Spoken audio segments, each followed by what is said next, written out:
Hi guys! A day in my life as a high school student content creator at age of 14. Kaya naman let's go! Ayan nga po ang mga kaganapan bagong aking kaarawan. So, gumising na rin po ako sa mga oras na yan.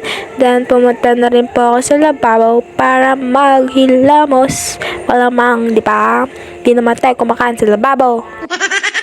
Gumagamit nga po pala ako ng sabon dyan pang maghihilamos po ako ng aking face. Malamang face ko, hindi niya face, diba? Ayan, then ayan po, pakita ko na rin po. Ganyan po ako maglagay sa mukha ng sabon.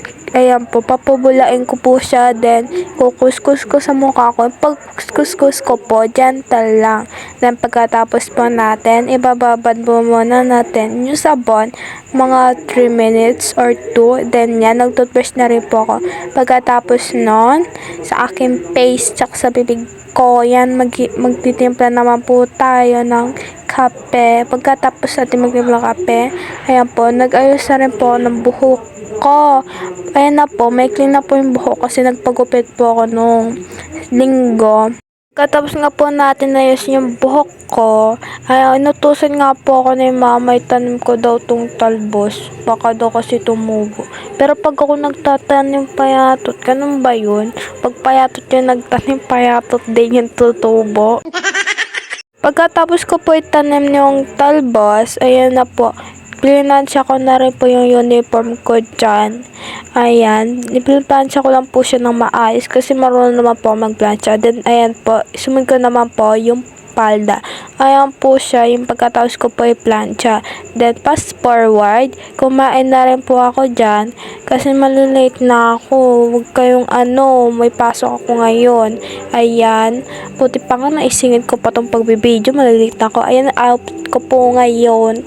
School uniform, then ayan, pupunta na rin po ako dun sa tricyclean. Nakapakita yung paglalagay ko ng deodorant pero naglagay talaga ako niyan. Ayan na po, pupunta na po ako ng tricyclean, then ayan, naglalakad na po papunta dun. Ayan po, 10 piso po yung pamasahe nun. Sa tricycle na nga po ako niyan. Pagkatapos natin maghintay ng 1 taon, nakarating na rin tayo dito sa ating destinasyon.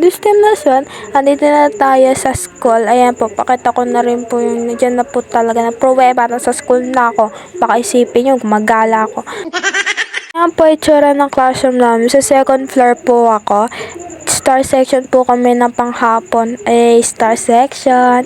Ayan po. Recess na rin po dyan. Kasi di po kami pwede mag-video pag nagdi-discuss po teacher namin. Yan po si Kristen. Shoutout sa iyo. Ikaw lang nakaubos ng cheese stick ko noon. Nung nagbaon po ng cheese stick. And ayan po si Mima, ayan po, sumasayaw po siya ng Grabiela. Mahilig po sumayaw ng Grabiela, talaga. Uwian na nga po na yan. Di ko na rin po nabidyoan nga kasi kakasabi ko lang kanina, bawal po kami mag-video kapag nagdi-discuss po mga teacher namin. Kasi bawal po mag-cellphone ng mga oras na yon. Then ayan na po, papauwi na po ako sa mga oras na yan. Nakasakay na po ako sa motor na yan. Then that's all. Bye-bye!